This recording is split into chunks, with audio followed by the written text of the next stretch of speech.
Hi hello ಎಲ್ರಿಗೂ ನಮಸ್ಕಾರ. ಎಲ್ಲರೂ ಹೇಗಿದ್ದೀರಾ? ಎಲ್ಲರೂ ಚೆನ್ನಾಗಿದ್ದೀರಾ ಅಂತ ಅಂದ್ಕೊಂಡಿದ್ದೀನಿ. ಸ್ವಲ್ಪ ನನಗೆ ರೇಷನ್ ಬೇಕಾಗಿತ್ತು. ಹಂಗಾಗಿ ಡಿಮಾರ್ಟ್ ಅಂತ ಓಪನ್ ಆಗಿಬಿಟ್ಟಿದೆ. ನಾವಂತೂ ಯಾವಾಗ ಬೇಕಾದರೂ ಇಲ್ಲಿಗೆ ಬರ್ತಾ ಇರ್ತೀವಿ. ಯಾಕಂದರೆ ಸ್ವಲ್ಪ ಕಡಿಮೆ ರೇಟ್ ಇರ್ತೈತೆ.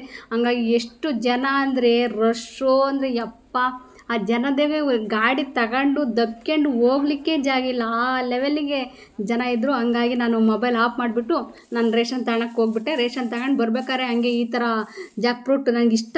ಇದು ಹಲಸಿನ ಹಣ್ಣು ಅಂದರೆ ತುಂಬ ಇಷ್ಟ ನನಗೆ. ಅವು ಭಾಳ ಅವು ಎಲ್ಲಿ ಸಿಕ್ಕಿದ್ದಿಲ್ಲ, ಹಂಗಾಗಿ ಇವಾಗ ಸಿಕ್ಕು ತಗೊಂಡು ಬಂದು ಸ್ವಲ್ಪ ತೊಳ್ಕೊಂಡು, ಅದು ಯಾಕಂದರೆ ತೊಳಿದಲ್ಲೇ ತಿನ್ಬೋದು. ಆದರೆ ಅಲ್ಲಿ ಎಲ್ಲ ಸ್ವಲ್ಪ ರೋಡ್ ಸೈಡೆಲ್ಲ ಕಟ್ ಮಾಡ್ತಿರ್ತಾರಲ್ಲ, ಆಯಿಲ್ ಹಾಕಿ ಕಟ್ ಮಾಡ್ಬೇಕಾದ್ರೆ ಎಲ್ಲ ಧೂಳು ಧೂಳು ಕುಂತಿರ್ತೈತೆ, ಮತ್ತು ಹಂಗೆ ಒಳಗೆ ಹೋಗ್ಬಿಡ್ತೈತೆ ಅನ್ನೋ ದೃಷ್ಟಿಯಿಂದ ತೊಳೆದು ತಿಂತಾ ಇರ್ತೀವಿ ಅಷ್ಟೇ. ದಪ್ಪ ದಪ್ಪ ಚೆನ್ನಾಗಿದ್ದು. ಬೇರೆ ಕಡೆ ಎಲ್ಲ ತುಂಬ ಕಡಿಮೆ ರೇಟು, ಆದರೆ ಇಲ್ಲಿ ತುಂಬ ಜಾಸ್ತಿ ರೇಟ್ ಇರ್ತೈತೆ. ಹಂಗಾಗಿ ನನಗೆ ತುಂಬ ಇಷ್ಟ ಈ ಹಣ್ಣು. ಹಂಗಾಗಿ ತಗೊಂಡು ಬಂದೆ. ನಿನ್ನೆ ನೋಡಿ ನಮ್ಮ ಮನೆ ತಗೆ JCB ಸುಟ್ಟಿದ್ದು ಹಾಗೇ ಐತೆ. ಇಲ್ಲಿ ಯಾವ ಥರ ಸೌಂಡ್ ಕೇಳಿಸುತ್ತೆ ನಮಗೆ ಈ ಬೆಡ್ರೂಮಲ್ಲಿ ಅಂತಂದರೆ ಸ್ವಲ್ಪ ಹಂಗೆ ಕಿವಿಗೊಟ್ಟು ಕೇಳಿಸ್ಕೊಳ್ರಿ ಯಾವ ಲೆವೆಲಿಗೆ ಸೌಂಡ್ ಬರ್ತೈತೆ ಅಂತ.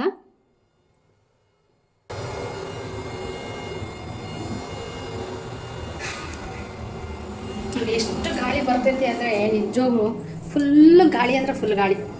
ಆ ಗಾಳಿಗೆ ಸೌಂಡ್ಗೆ ನಮಗೆ ಇಲ್ಲಿ ಬಂದಾಗಿಂದ ಈ ಆಷಾಢ ಸ್ಟಾರ್ಟ್ ಆದಾಗಿಂದ ಕರೆಂಟೇ ಇಲ್ಲ. ಬೇಗ ಬೇಗ ತೆಗಿತಾರೆ. ಈ ಗಾಳಿ ಜಾಸ್ತಿ ಬರೋಂತಷ್ಟು ಅದೇ ಕಡೆ ಕರೆಂಟ್ ಹೋಗೋದು, ಅದೇ ಕಡೆ ಬರೋದು. ಕರೆಂಟೇ ಇಲ್ದಂಗೆ ಆಗಿಬಿಟ್ಟಿದೆ ಈ ಮನೆಗೆ ಇಲ್ಲಿ ಬಂದಾಗಿಂದ. ಎಷ್ಟು ಸೌಂಡ್ ನೋಡಿ. ಕೆಲಸ ಮಾಡೋದು ಜೋಡ್ಸೋದೆಲ್ಲ ಬಿದ್ದೈತೆ. ಕೆಲಸ ಮಾಡೋಣ ಅಂತಂದರೆ ಕರೆಂಟೇ ಇರಲ್ಲ. ನಿಮ್ಗೆ ಕೇಳಿಸ್ತಲ್ಲ, ಅಲ್ಲಿ ತೋರಿಸಿದ್ದೀನಲ್ಲ, ಆ ಕಡೆ ರೂಮ್ನಾಗಂತೂ ನಿದ್ದೆನೂ ಮಾಡೋಕ್ಕೆ ಬರೋದಿಲ್ಲ. ಅಷ್ಟು ಸೌಂಡ್ ಗುಯ್ ಅಂತ ಸೌಂಡ್ ಬರ್ತಾ ಇರುತ್ತೆ. ಇಲ್ಲಿ ಸ್ವಲ್ಪನೂ ಜಾಸ್ತಿನೇ ಸೌಂಡ್ ಬರುತ್ತೆ. ಸ್ವಲ್ಪ ಅಲ್ಲೇ ಹಿಂದೆಗಡೆನೇ ಸ್ವಲ್ಪ ಜಾಸ್ತಿ, ಬೆಡ್ರೂಮ್ನಾಗೆ ಸ್ವಲ್ಪ ಜಾಸ್ತಿ ಸೌಂಡು. ಸ್ವಲ್ಪ ಜಾಸ್ತಿ ಗಾಳಿ ಬಂದಂಗೆಲ್ಲ ಕರೆಂಟ್ ಹೋಗೋದು, ಸ್ವಲ್ಪ ಗಾಳಿ ನಿಂತಂಗೆಲ್ಲ ಕರೆಂಟ್ ಬರೋದು, ಹಿಂಗೆ ಹೋಗೋದು ಬರೋದು ಹಿಂಗೇ ಮಾಡ್ತಿರ್ತೀವಿ. ಬೆಳಿಗ್ಗೆಯಿಂದಲೂ ಇಲ್ಲ, ನಿನ್ನೆಯಿಂದಲೂ ಕರೆಂಟ್ ಇಲ್ಲ. ನಿನ್ನೆನೂ ಸ್ವಲ್ಪ ಹಾಗೆ ಮಾಡ್ತು, ಈಗ ಕೂಡ ಹಾಗೆ ಮಾಡ್ತಾ ಇದ್ದೆ. ಕೆಲಸ ಮಾಡ್ಲಿಕ್ಕೆ ಕರೆಂಟ್ ಇಲ್ಲ ಅಂತಂದರೆ, ಕರೆಂಟ್ ಇಲ್ಲ ಅಂದರೆ ಸ್ವಲ್ಪ ಹೆಂಗೆ ಅಡ್ಜಸ್ಟ್ ಮಾಡ್ಕೊಂಡು ಅಡುಗೆ ಗಿಡಿಗೆ ಅದು ಇದು ಮಾಡ್ತೀವಿ. ಈಗ ವಿಡಿಯೋ ಏನಾದ್ರು ಮಾಡಬೇಕು ಅಂತ ಕರೆಂಟ್ ಬೇಕೇ ಬೇಕು, ಇಲ್ಲ ಏನು ಕಾಣೋದೇ ಇಲ್ಲ ಹಂಗಾಗುತ್ತೆ. ಇದನ್ನೇ ಕಾಯ್ಕೊಂಡು ಕೂತ್ಕೊಂಡ್ರೆ ವಿಡಿಯೋನೂ ಇಲ್ದಂಗೆ ಆಗುತ್ತಲ್ಲ ಅನ್ನೋದೊಂದು ಇದಾಗ್ಬಿಟ್ಟಿದೆ. ಕರೆಂಟೇ ಇರಲ್ಲ ಅಂತ ಬೇಜಾರಾಗ್ಬಿಟ್ಟಿದೆ ನನಗಂತೂ.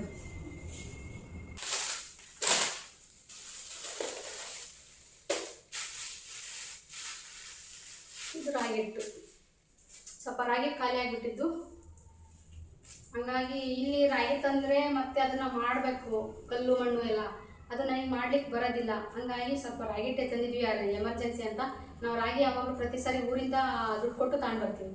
ಅಲ್ಲಿ ದುಡ್ಡು ಕೊಟ್ಟರೆ ಕ್ಲೀನ್ ಮಾಡಿ ಕೊಡ್ತಾರೆ, ಮತ್ತು ಬೆಳೆದಿರೋ ರಾಗಿ ಕೊಡ್ತಾರಲ್ಲ, ಹಂಗಾಗಿ ಸ್ವಲ್ಪ ಫ್ರೆಶ್ ಇರ್ತವೆ. ಅಂದರೆ ನಮ್ಮ ಕಂಟಿನ್ಯೂಸ್ ರಾಗಿ ಮುದ್ದೆ, ಡೈಲಿ ರಾಗಿ ಮುದ್ದೆ ಇರುತ್ತಲ್ಲ, ಹಂಗಾಗಿ ನಮಗೆ ರಾಗಿ ಬೇಕೇ ಬೇಕು. ಇಲ್ಲಿ ಆ ರಾಗಿ ನನಗೆ ಮಾಡ್ಕೊಳ್ಳಿಕ್ಕೆ ಬರೋದಿಲ್ಲ, ಮತ್ತು ರಾಗಿ ಮುದ್ದೆ ತಿಂದಂಗೆ ಇರೋದಕ್ಕೂ ಆಗೋದಿಲ್ಲ. ಹಂಗಾಗಿ ಸದ್ಯಕ್ಕೆ ಅಂತ ರಾಗಿ ತಂದಿತ್ತು, ರಾಗಿ ತಂದಿದ್ದೀವಿ ಒಂದು 5 kg. ಈಗ ಊರಿಗೆ ಹೋಗಿ ರಾಗಿ ಕೊಂಡ್ಕೊಂಡು ಅಲ್ಲೇ ದುಡ್ಡು ಕೊಟ್ಟು ಮಾಡಿಸ್ಕೊಂಡು ಬರಬೇಕು.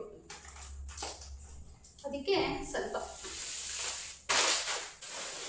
ಸದ್ಯಕ್ಕೆ ಸ್ವಲ್ಪನೇ ರೇಷನ್ ತಂದಿರೋದು, ಜಾಸ್ತಿ ಏನು ತಂದಿಲ್ಲ. ಅಮೌಂಟ್ ಬೇಕಲ್ಲ ಜಾಸ್ತಿ ತರಲಿಕ್ಕೆ.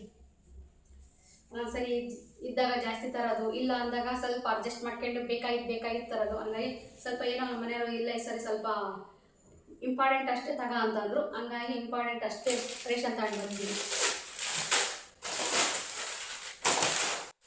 ಈಗ ರೇಷನ್ ಎಲ್ಲ ಜೋಡಿಸ್ಬೇಕು. ಸ್ಟೀಲ್ ಸಾಮಾನು ಏನಾದರೂ ಇದ್ದರೆ ಅವಾಗಲೇ ಖಾಲಿಯಾಗಿದ್ದು ಹಿಟ್ಟಿಂದೆಲ್ಲ ಇರುತ್ತಲ್ಲ, ಅದು ಸ್ವಲ್ಪ ಗಲೀಜಾದಂಗೆ ಕಾಣ್ತಾ ಇರುತ್ತೆ. ಹಂಗಾಗಿ ತೊಳೆದು ಇಟ್ಟಿರ್ತೀನಿ. ಈ ಥರ ಏನು ಗಲೀಜಾಗಿರಲ್ಲ ಸಾಮಾನ್ಯ ಸ್ವಲ್ಪ. ಹಂಗಾಗಿ ಸ್ವಲ್ಪ ಹಂಗೆ ಬಟ್ಟೆಯಲ್ಲಿ ಒರೆಸ್ಬಿಟ್ಟು ಹಾಕ್ತಾಯಿದ್ದೀನಿ. ಇದು ಆರ್ಗ್ಯಾನಿಕ್ ಬೆಲ್ಲ ಸಿಕ್ಕೇ ಇರಲಿಲ್ಲ, ಭಾಳ ದಿನದಿಂದ ಟ್ರೈ ಮಾಡ್ತಾಯಿದ್ದೆ. ಈಗ ಸಿಕ್ತು, ಅದಕ್ಕೆ ತಗೊಂಡು ಬಂದಿದ್ದೀನಿ. ಇದು ತಿಂದರೂ ಸ್ವಲ್ಪ ಟೇಸ್ಟ್ ಬೇರೆ ಥರನೇ ಇರುತ್ತೆ, ಮತ್ತು ಸ್ಮೆಲ್ ಕೂಡ ಅದು ನೋಡಿದರೆ ಆಲೆ ಸ್ಮೆಲ್ಲೇ ಬೇರೆ ಥರ ಇರುತ್ತೆ. ಆರ್ಗ್ಯಾನಿಕ್ ಬೆಲ್ಲ ಅಂತ ಅನಿಸುತ್ತೆ, ಆ ಥರ ಇರುತ್ತೆ. ಹಾಗಾಗಿ ಇದು ಸ್ವಲ್ಪ ಚೆನ್ನಾಗೆ ಅಂತ ಇದನ್ನು ತಂದಿದ್ದೀನಿ. ಟೇಸ್ಟು ಕೂಡ ಬೇರೆ ಥರ ಇರುತ್ತೆ, ಸ್ಮೆಲ್ಲು ಕೂಡ ಬೇರೆ ಥರನೇ ಇರುತ್ತೆ. ಈ ಗ್ಲಾಸ್ ಇವೆಲ್ಲ ಜೋಡಿಸಾದ್ಮೇಲೆ ಈ ಗ್ಲಾಸ್ ಐಟಮ್ ಅಂತೂ ನಿಜವಾಗ್ಲೂ ತುಂಬ ಅಂದರೆ ತುಂಬ ಚೆನ್ನಾಗಿ ಅನ್ನಿಸ್ತು. ನನಗೆ ಇಷ್ಟನೂ ಆಯಿತು. ಯಾಕಂದರೆ ಅದನ್ನು ಒರೆಸ್ಲಿಕ್ಕೂ ಈಸಿ, ಮತ್ತು ತೊಳಿಲಿಕ್ಕೂ ಈಸಿ, ಮತ್ತು ಏನಾದರೂ ಹಾಕಿದ್ರೆ ಹಂಗೆ ನೀಟಾಗಿ ಕಾಣ್ತಾ ಇರುತ್ತೆ. ಸ್ಟೀಲ್ ಬಾಕ್ಸಲ್ಲಿ ಹಾಕಿಟ್ರೆ ನಿಜವಾಗ್ಲೂ ಅದನ್ನು ವಾಶ್ ಮಾಡಲೇಬೇಕು. ಆ ಥರ ಎಲ್ಲ ಒಂಥರ ಜಿಡ್ಡಾದಂಗಾಗಿ ಒಂಥರ ತೊಳಿಲೇಬೇಕು ಅನಿಸುತ್ತೆ. ಈ ಥರ ನೋಡಿ, ಗ್ಲಾಸ್ ಐಟಮ್ ಆದರೆ ತೊಳೆಯೋ ಅವಶ್ಯಕತೆನೇ ಇಲ್ಲ. ಒಂಥರ ಡ್ರೈ ಬಟ್ಟೆಯಲ್ಲಿ ನೀಟಾಗಿ ಒರೆಸ್ಬಿಟ್ಟು ಮತ್ತು ಅದರಲ್ಲಿ ಏನಾದರೂ ಸಾಮಾನು ಹಾಕ್ಬಿಟ್ರೆ ಸಾಕು, ನೀಟಾಗಿ ಚೆನ್ನಾಗಿ ಕಾಣುತ್ತೆ. ಈ ಥರ ನಾನು ನೈಸ್ ಉಪ್ಪು ತಗೊಳ್ತೀನಿ. ನನಗೆ ಹಳ್ಳುಪ್ಪು ಹಾಕಿದ್ರೆ ತುಂಬ ಟೇಸ್ಟು, ಹಳ್ಳುಪ್ಪು ಹಾಕ್ರಿ ಅಂತ ಹೇಳ್ತಾರೆ.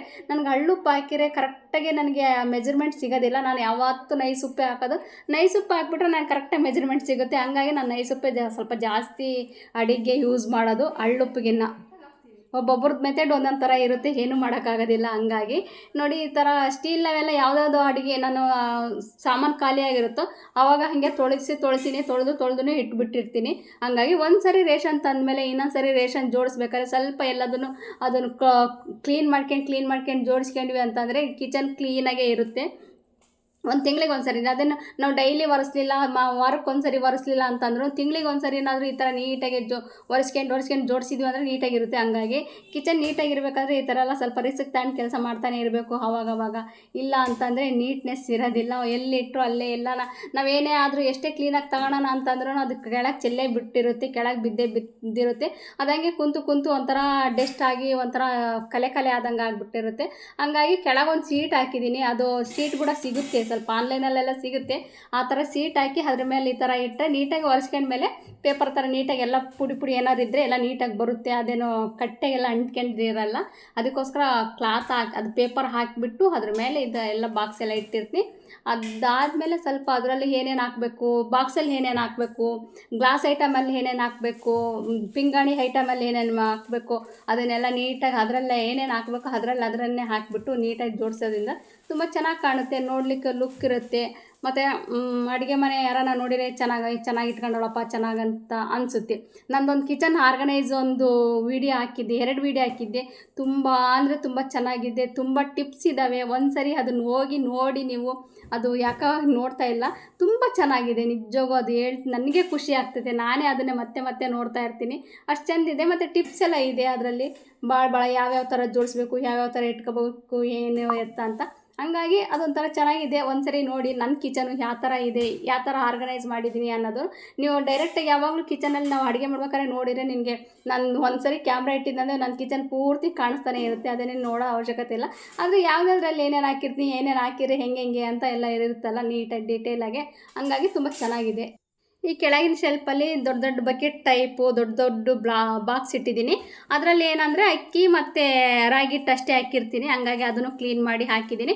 ಇದರಲ್ಲಿ ಏನು ಜೋಡಿಸ್ತಾ ಇದ್ದೀನಪ್ಪ ಅಂದರೆ ನಾನು ಫ್ರಿಜ್ಜಲ್ಲಿ ಇಡಲಿಕ್ಕೆ ಜೋಡಿಸ್ತಾ ಇದ್ದೀನಿ.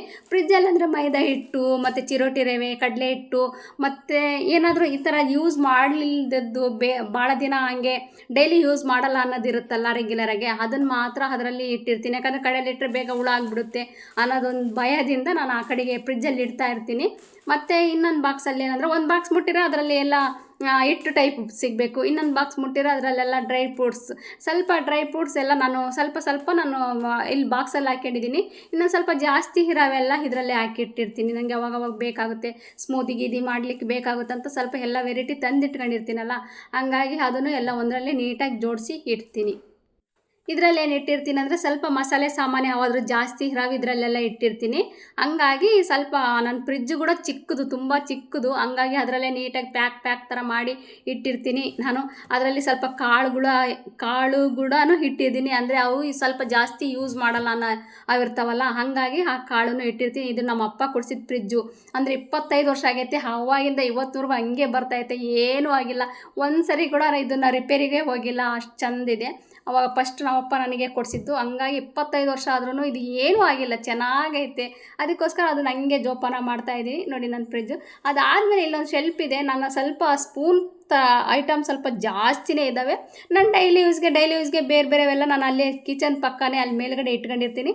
ಇವು ಎಕ್ಸ್ಟ್ರಾ ಇರ್ತಾವಲ್ಲ, ಅವು ಸ್ವಲ್ಪ ಜಾಸ್ತಿ ಇರ್ತಾವೆ ನೋಡಿ, ಯಾವಾಗಾದರೂ ಬೇಕಾಗಿರ್ತವೆ. ಹಂಗಾಗಿ ಇಲ್ಲಿ ಸ್ಪೂನ್ ಇಡಲಿಕ್ಕೆ ಅಂತಲೇ ಜಾಲರೆ ಹಾಕಲಿಕ್ಕೆ ಅಂತಲೇ ಹಾಕಿದ್ದಾರೆ. ಆದರೆ ಅಲ್ಲಿ ನನಗೆ ಜಾಲರೆ ಥರ ನೇತು ಹಾಕಲಿಕ್ಕೆ ನನಗೊಂಥರ ಚೆನ್ನಾಗಿ ಕಾಣ್ತಾ ಇರಲಿಲ್ಲ. ಹಾಕಿದ್ದೆ ಚೆನ್ನಾಗಿ ಕಾಣಲಿಲ್ಲ. ಅದಕ್ಕೆ ನನ್ನ ಸ್ಟೀಲ್ ಬಾಕ್ಸ್ ಹೆಂಗಿದ್ರೆ ಎಲ್ಲ ಉಳಿದೋಗ್ಬಿಟ್ಟಿದ್ವಲ್ಲ, ಅವು ಜಾಸ್ತಿ ನಾನು ಯೂಸ್ ಮಾಡಲಿಲ್ಲ.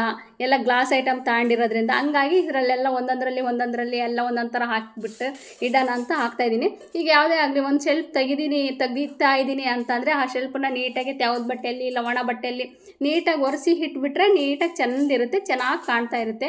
ಹಂಗಾಗಿ ಸ್ವಲ್ಪ ಅವಾಗಲೇ ಈ ಥರ ನಾನು ಸ್ವಲ್ಪ ಒರೆಸ್ಕೊಳ್ತಾ ಇರೋದು. ಸ್ವಲ್ಪ ಕೆಲಸ ಏನಿಲ್ಲ ಅಂತಂದರೆ ಈ ಥರ ಏನಾದರೂ ಮಾಡ್ತಾಯಿರ್ತೀನಿ. ಅದ್ರಾಗೂ ಪ್ರತಿ ತಿಂಗಳು ರೇಷನ್ ತಂದಾಗಂದು ಸ್ವಲ್ಪ ಈ ಥರ ಕ್ಲೀನಿಂಗ್ ಇದ್ದೇ ಇರ್ತೈತಿ. ಕ್ಲೀನ್ ಮಾಡೇ ನೆಕ್ಸ್ಟ್ ಜೋಡಿಸೋದು, ಇಲ್ಲಾಂದರೆ ನಾನು ಹಾಗೆ ಜೋಡ್ಸೋಕ್ಕೆ ಹೋಗೋದಿಲ್ಲ, ಒಂಥರ ಆಗುತ್ತೆ. ಅದಕ್ಕೋಸ್ಕರ ಈ ವುಡ್ ಐಟಮ್ ಅಂತೂ ಅವು ಎಷ್ಟು ಸ್ಪೂನ್ ಇದ್ದಾವೆ ಏನೋ, ಸುಮ್ಮನೆ ಯೂಸ್ ಮಾಡಲ್ಲ ಏನಿಲ್ಲ, ಸುಮ್ಮನೆ ತಗೊಂಡ್ಬಿಟ್ಟಿದ್ದೀನಿ. ಅದ್ರಾಗೂ ಸ್ವಲ್ಪ ಮುದ್ದೆ ಮಾಡೋಕ್ಕೆ ನಮ್ಮ ಮುದ್ದೆ ಕೋಲು ಕಂಪಲ್ಸರಿ ಬೇಕೇ ಬೇಕಾಗಿರುತ್ತೆ. ಹಂಗಾಗಿ ನಾನು ಮುದ್ದೆ ಕೋಲಂತೂ ನಮ್ಮ ಮನೆಗೆ ಇರಲೇಬೇಕು. ಅದಕ್ಕೋಸ್ಕರ ಹಾಗೆ ಇಟ್ಕೊಂಡಿದ್ದೀವಿ. ಮತ್ತು ನನ್ನ ಚಾಕು, ಚೂರಿ ಮತ್ತು ಕತ್ರಿ ಅವೆಲ್ಲ ಬೇರೆ ಏನೇನೋ ಇರ್ತಾವಲ್ಲ, ಅವೆಲ್ಲ ಎಷ್ಟೊಂದು ಚಾಕುಗಳಿದ್ದಾವೆ. ಆದರೆ ಅವ್ಯಾವು ನಾನು ಬಳಸೋದಿಲ್ಲ, ಒಂದೇ ಒಂದು ಬಳಸ್ತೀನಿ. ಅದನ್ನು ಮಾತ್ರ ನಾನು ರೆಗ್ಯುಲರ್ ಅದ್ರಾಗ ಕಟ್ ಮಾಡಿದ್ರೆ ಮಾತ್ರ ನಂಗೆ ಸಮಾಧಾನ ಆಗುತ್ತೆ, ನೀಟಾಗಿ ಕಟ್ ಆಗುತ್ತೆ. ಬೇರೆಯವ್ರಿಗೆ ಕಟ್ ಮಾಡಿದ್ರೆ ನಂಗೆ ಕಟ್ ಆಗೋದೇ ಇಲ್ಲ, ಆ ಥರ ಆಗುತ್ತೆ ನೋಡಿ. ಈ ಥರ ನೀಟಾಗಿ ಇಲ್ಲೆಲ್ಲ ಜೋಡಿಸಿದ್ದೀನಿ. ಒಂದರಲ್ಲೆಲ್ಲ ಸ್ಪೂನ್ ಚೌಟ ಚಮಚಗಳೆಲ್ಲ ಹಾಕಿದ್ದೀನಿ. ಒಂದರಲ್ಲೆಲ್ಲ ಕಾಯಿ ತುರಿಯೋದು, ಅದು ತುರಿಯೋದು, ಮತ್ತು ಮಸ್ಕಾಯಿ ಮಾಡೋದು ಏನೇನೋ ಇರ್ತಾವಲ್ಲ ಅದು. ಮತ್ತು ಒಂದರಲ್ಲೆಲ್ಲ ಚಾಕುಗಳೆಲ್ಲ ಹಾಕಿದ್ದೀನಿ. ಮತ್ತು ಏನಂದ್ರೆಲ್ಲ ಮುದ್ದೆ ಕೋಲು ಮತ್ತು ವುಡ್ ಐಟಮ್ ಇರ್ತಾವಲ್ಲ ಆ ಥರ ಅವೆಲ್ಲ ಹಾಕ್ಬಿಟ್ಟಿದ್ದೀನಿ. ಈ ಥರ ನೀಟಾಗಿ ಒಂದು ಶೆಲ್ಪ್ ಇದೆ, ಆ ಶೆಲ್ಪಲ್ಲಿ ನೀಟಾಗಿ ಈ ಥರ ಇಟ್ಬಿಟ್ಟು ಕ್ಲೋಸ್ ಮಾಡಿಬಿಟ್ರೆ ಅದು ಚೆನ್ನಾಗಿ ಕಾಣುತ್ತೆ. ಈಗ ಇದು ರಾಗಿ ಹಿಟ್ಟು ತಂದಿದ್ವಲ್ಲ, ಆ ರಾಗಿ ಹಿಟ್ಟನ್ನು ಸ್ವಲ್ಪ ಜರಡಿ ಹಿಡಿದು ಮುದ್ದೆ ಮಾಡಬೇಕು. ಯಾಕಂದರೆ ಅಂಗಡಿಯಿಂದ ತಂದಿರೋದಲ್ಲ, ಡೈರೆಕ್ಟ್ ಮನೆಯಿಂದ ನಾವು ರಾಗಿನೇ ಹಾಕ್ಸಿರೋದಾದರೆ ಜರಡಿ ಹಿಡಿಯಲ್ಲ, ಅದರಲ್ಲಿ ಫೈಬರ್ ಕಂಟೆಂಟ್ ಎಲ್ಲ ಹೋಗ್ಬಿಡುತ್ತೆ, ಜರಡಿ ಹಿಡಿಬಾರ್ದು ಅಂತಲೇ ಹೇಳ್ತಾರೆ. ಹಂಗಾಗಿ ಹಿಡಿಯಲ್ಲ. ಇದು ಅಂಗಡಿಯಿಂದ ತಂದಿರೋದ್ರಿಂದ ನಾನು ಜರಡಿ ಹಿಡಿತಾ ಇದ್ದೀನಿ ಅಷ್ಟೇ. ಹಿಡಿದು ಇದೆಲ್ಲ ಸ್ವಲ್ಪ ಕಿಚನ್ ಎಲ್ಲ ಕ್ಲೀನ್ ಮಾಡಿದ್ದೀನಿ ಅಂತ ಅಂದಮೇಲೆ ಈಗ ನೋಡಿ ಎಷ್ಟು ನೀಟ್ ಕಾಣ್ತೈತಲ್ಲ, ತುಂಬ ಚೆನ್ನಾಗಿ ಕಾಣ್ತೈತೆ. ಹೊಸ ಥರ ಈಗ ತೊಳೆದು ಜೋಡಿಸಿದ್ದೀವಿ ಅನ್ನೋ ಥರ ಐತೆ. ಹಂಗಾಗಿ ಜೋಡಿಸಿ ಕಸ ಹೊಡೆದು ಎಲ್ಲ ಕ್ಲೀನ್ ಮಾಡಿ ಈಗ ಅಡುಗೆ ಮಾಡೋಣ ಅಂತ ಸ್ಟಾರ್ಟ್ ಮಾಡ್ತಾಯಿದ್ದೀನಿ. ರಾತ್ರಿ ಊಟಕ್ಕೆ ಸಿಂಪಲ್ಲಾಗೆ ಸಾಂಬಾರು ಮಾಡೋಣ ಅಂತ ಕಾಳು ನೆನೆ ಕಡಲೆಕಾಳು ಸಾಂಬಾರು ಮಾಡಬೇಕು ಅಂತಂದರೆ ಅದಕ್ಕೆ ಒಂದೆರಡು ಬದನೆಕಾಯಿ ಹಾಕಿರೋ ಸ್ವಲ್ಪ ರುಚಿ ಚೆನ್ನಾಗಿ ಬಂದಿರುತ್ತೆ. ಬರೀ ಕಾಳು ಹಾಕಿ ಮಾಡೋದಕ್ಕಿಂತ ಸ್ವಲ್ಪ ಒಂದು ಬದನೆಕಾಯಿ ಇಲ್ಲ ಒಂದು ಆಲೂಗೆಡ್ಡೆ ಹಾಕಿರೂ ತುಂಬ ಚೆನ್ನಾಗಿರುತ್ತೆ, ಇಲ್ಲ 2 ಬದನೆಕಾಯಿ ಹಾಕಿರೂ ತುಂಬ ಚೆನ್ನಾಗಿರುತ್ತೆ. ಹಂಗಾಗಿ ಕಡಲೆಕಾಳು ನೆನೆಸಿರೋವು, ಅದಕ್ಕೆ 2 ಬದನೆಕಾಯಿ ತಗೊಂಡಿದ್ದೀನಿ, ಒಂದೆರಡು ಟೊಮಟೊ ತಗೊಂಡಿದ್ದೀನಿ, ಈರುಳ್ಳಿ ತಗೊಂಡಿದ್ದೀನಿ, ಬೆಳ್ಳುಳ್ಳಿ ಮತ್ತು ಶುಂಠಿ ಮತ್ತು ಕೊಬ್ಬರಿ ತಗೊಂಡಿದ್ದೀನಿ. ಬದನೆಕಾಯಿನ ಸ್ವಲ್ಪ ದಪ್ಪನೇ ಕಟ್ ಮಾಡಾಕ್ತಾಯಿದ್ದೀನಿ, ಚಿಕ್ಕ ಸಾಂಬಾರಿಗೆಲ್ಲ ಸ್ವಲ್ಪ ದಪ್ಪ ಕಟ್ ಮಾಡಿದರೆ ಸ್ವಲ್ಪ ಚೆಂದಿರುತ್ತೆ. ಅದಕ್ಕೋಸ್ಕರ ಟೊಮಟೊ ಕೂಡ ದಪ್ಪ ಕಟ್ ಮಾಡಿ ಎತ್ತಿಟ್ಕೊಳ್ತಾ ಇದ್ದೀನಿ. ಟೊಮಟ ಮತ್ತು ಈರುಳ್ಳಿ ಅದನ್ನೆಲ್ಲ ಕಟ್ ಮಾಡಿ ಒಗ್ಗರಣೆಗೆ ಅಂತ ನಾನು ತೆಗೆದು ಇಟ್ಕೊಳ್ತಾ ಇರ್ತೀನಿ. ಈಗ ಕಟ್ ಮಾಡಿ ಎಲ್ಲದನ್ನು ಎತ್ತಿಟ್ಕೊಂಡಿದ್ದೀನಿ. ಮತ್ತು ಈಗ ರುಬ್ಲಿಕ್ಕೆ ನಾನು ಕೊಬ್ಬರಿ ತಗೊಂಡಿದ್ದೀನಿ, ಸ್ವಲ್ಪ ಒಣ ಕೊಬ್ಬರಿ ಮತ್ತು ಬೆಳ್ಳುಳ್ಳಿ ಮತ್ತು ಶುಂಠಿ ತಗೊಂಡಿದ್ದೀನಿ. ಅದಕ್ಕೆ ಸ್ವಲ್ಪ ಸಾಂಬಾರು ಪುಡಿ, ಮನೆಗೆ ಮಾಡಿರ್ತೀವಲ್ಲ ಸಾಂಬಾರು ಪುಡಿ, ಅದನ್ನು ಹಾಕ್ತಾಯಿದ್ದೀನಿ. ಅದ್ರ ಜೊತೆಗೆ 2 ಸ್ಪೂನಷ್ಟು ನಾನು ಖಾರದ ಪುಡಿ ಹಾಕ್ತಾಯಿದ್ದೀನಿ. ಸಾಂಬಾರು ಪುಡಿನೂ 2 ಸ್ಪೂನು ಇಲ್ಲ 1.5 ಸ್ಪೂನ್ ಅಷ್ಟೇ ಹಾಕಿದ್ರೆ ಆಯಿತು. ಅದ್ರ ಜೊತೆಗೆ ಖಾರದ ಪುಡಿ ಹಾಕಿಬಿಟ್ಟು ಇಷ್ಟನ್ನೇ ನಾನು ಗ್ರೈಂಡ್ ಮಾಡಿ ಎತ್ತಿಟ್ಕೊಳ್ತಾ ಇದ್ದೀನಿ. ಇದರಲ್ಲಿ ಮತ್ತೆ ಬೇರೆ ಏನೂ ಹಾಕೋದಿಲ್ಲ ನಾನು ಅಷ್ಟು. ಅದಾದಮೇಲೆ ಈಗ ಮತ್ತೆ ಗ್ರೈಂಡ್ ಆದಮೇಲೆ ಅದು ಪೌಡರ್ ಥರ ಮಾಡ್ಕೊಂಡಿದ್ದೀನಿ. ಯಾಕಂದರೆ ಕೊಬ್ಬರಿ ಎಲ್ಲ ಜಲ್ದಿ ನೈಸ್ ಆಗೋದಿಲ್ಲ, ಹಂಗಾಗಿ ನೀರು ಹಾಕ್ದಲ್ಲೇ ಒಂದ್ಸರಿ ಗ್ರೈಂಡ್ ಮಾಡಿ ಪೌಡರ್ ಥರ ಆಗುತ್ತಲ್ಲ, ಅದಾದಮೇಲೆ ನೀರು ಹಾಕಿ ನೆಕ್ಸ್ಟ್ ಲೆವೆಲ್ ರುಬ್ಬಿರೆ ನೀಟಾಗಿ ನೈಸಾಗಿ ಪೇಸ್ಟ್ ಆಗುತ್ತೆ. ಈ ಖಾರ ಎಲ್ಲ ನೈಸಾಗಿ ಪೇಸ್ಟ್ ಆದರೆ ರುಚಿ ಚೆನ್ನಾಗಿ ಬರುತ್ತೆ. ಅದು ತರಿ ಇದ್ದಾಗ ಅದು ಅಷ್ಟು ರುಚಿ ಬರೋದಿಲ್ಲ, ಹಾಗಾಗಿ ಸ್ವಲ್ಪ ನೈಸಾಗಿ ರುಬ್ಕೋಬೇಕು. ಒಂದು ಪಾತ್ರೆ ಇಟ್ಟು ಅದರಲ್ಲಿ ಮಡಿಕೆ ಇಟ್ಟು ಅದರಲ್ಲಿ ಆಯಿಲ್ ಹಾಕಿ, ಆಯಿಲ್ ಬಿಸಿ ಆದಮೇಲೆ ಸ್ವಲ್ಪ ಸಾಸಿವೆ ಜೀರಿಗೆ ಹಾಕಿ ಸ್ವಲ್ಪ ಕರಿಬೇವು ಹಾಕಿಬಿಟ್ಟು ಅದು ಸ್ವಲ್ಪ ಚಟ್ಪಟ್ ಅನ್ನಬೇಕಲ್ಲ, ಸ್ವಲ್ಪ ಚಟ್ಪಟ್ ಅಂದ ತಕ್ಷಣ ಅದಕ್ಕೆ ಸ್ವಲ್ಪ ಈರುಳ್ಳಿ ಹಾಕ್ತಾಯಿದ್ದೀನಿ. ನಾನು ಈರುಳ್ಳಿ ಎಲ್ಲ ರುಬ್ಲಿಕ್ಕೆ ಹಾಕ್ಕೊಳ್ತಾ ಇಲ್ಲ, ನಾನು ಈರುಳ್ಳಿ ಸ್ವಲ್ಪ ಒಗ್ಗರಣೆಗೆ ಅಷ್ಟೇ ಹಾಕ್ತಾಯಿದ್ದೀನಿ. ಒಬ್ಬೊಬ್ಬರು ರುಬ್ಬಿ ಕೂಡ ಮಾಡ್ತಾರೆ, ಅವ್ರವ್ರ ಇಷ್ಟ. ನನ್ನ ಇಷ್ಟ, ನನ್ನ ಅಡುಗೆನ ನಾನು ತೋರಿಸ್ತಾ ಇರ್ತೀನಿ, ನಾನು ಯಾವ ಥರ ಮಾಡ್ತಾಯಿದ್ದೀನಿ ಅಂತ. ಅದು ಸ್ವಲ್ಪ ಎಲ್ಲ ಹಸಿ ವಾಸನೆ ಹೋಗಿ ಉಬ್ಬಿದ ಉಡಿ ಆಗ್ತಾವಲ್ಲ, ಹಂಗಾದ ತಕ್ಷಣ ಟೊಮಟೊ ಕೂಡ ಹಾಕಿಬಿಟ್ಟು ಅದು ಕೂಡ ಸ್ವಲ್ಪ ಹಸಿ ವಾಸನೆ ಹೋಗೋವರೆಗೂ ಸ್ವಲ್ಪ ಚೆನ್ನಾಗಿ ಫ್ರೈ ಮಾಡೋಣ. ಫ್ರೈ ಆದಮೇಲೆ ಈ ಕಾಳು ಮತ್ತು ಬದನೆಕಾಯಿ ಎಲ್ಲ ಇದ್ದಾವಲ್ಲ ಅವನ್ನೆಲ್ಲ ಸೇರಿಸ್ಬಿಟ್ಟು ಸ್ವಲ್ಪ ಚೆನ್ನಾಗಿ ಒಂದು 5 ನಿಮಿಷ ಅದು ಕೂಡ ಮಿಕ್ಸ್ ಮಾಡಿ ಚೆನ್ನಾಗಿ ಅದು ಸ್ವಲ್ಪ ಫ್ರೈ ಆಗಲಿ. ಅದಾದಮೇಲೆ ಖಾರ ರುಬ್ಬಿದ್ವಲ್ಲ ಆ ಖಾರನ ಅದಕ್ಕೆ ಸೇರಿಸ್ಬಿಡೋಣ. ಖಾರ ಪೂರ್ತಿ ಸೇರಿಸಿ ಅದಕ್ಕೆ ಸ್ವಲ್ಪ ಎಷ್ಟು ಕ್ವಾಂಟಿಟಿಯಲ್ಲಿ ಬೇಕೋ ಅಷ್ಟು ನೀರು ಹಾಕ್ಬಿಟ್ಟು ಸ್ವಲ್ಪ ಉಪ್ಪು ಹಾಕ್ಬಿಟ್ಟು ಕ್ಲೋಸ್ ಮಾಡಿಬಿಟ್ರೆ ಒಂದು ಸಾಂಬಾರು ರೆಡಿ ಆಗಿಬಿಡುತ್ತೆ ನೋಡಿ. ತುಂಬ ಚೆನ್ನಾಗಿ ಅಂದರೆ ತುಂಬ ಚೆನ್ನಾಗಿರುತ್ತೆ ಕಾಳಿನ ಸಾರು. ಒಂದು ಸರಿ ಈ ಥರ ನೀವು ಟ್ರೈ ಮಾಡಿ, ನೀವು ಬೇರೆ ಥರ ಮಾಡಿರ್ತೀರ, ತುಂಬ ಅಂದರೆ ತುಂಬ ಚೆಂದಿರುತ್ತೆ. ಎಲ್ಲ ಬದನೆಕಾಯಿ ಎಲ್ಲ ಕಾಳು ಎಲ್ಲ ಇರೋದ್ರಿಂದ ನಿಜವಾಗೂ ನಮ್ಮೂರಲ್ಲಿ ನಮ್ಮ ಮನೆಯಲ್ಲಿ ಈ ಥರನೇ ಮಾಡೋದು ತುಂಬ ಟೇಸ್ಟಿಯಾಗಿರುತ್ತೆ. ಹಂಗಾಗಿ ಈಗ ನೋಡಿ ಆಗಿದ್ದಾದಮೇಲೆ ಮುದ್ದೆ ಮಾಡಿಬಿಟ್ಟು ಅದ್ರ ಜೊತೆಗೆ ಇಟ್ಕೊಂಡು ಇವತ್ತಿನ ಊಟ ಸಿಂಪಲ್ಲಾಗಿ ಈ ಥರ ಆಗಿದೆ ಸಾಯಂಕಾಲದ ಊಟ. ಈ ವಿಡಿಯೋ ಇಷ್ಟ ಆದರೆ ಲೈಕ್ ಮಾಡಿ, ಸಪೋರ್ಟ್ ಮಾಡಿ. Thank you for watching.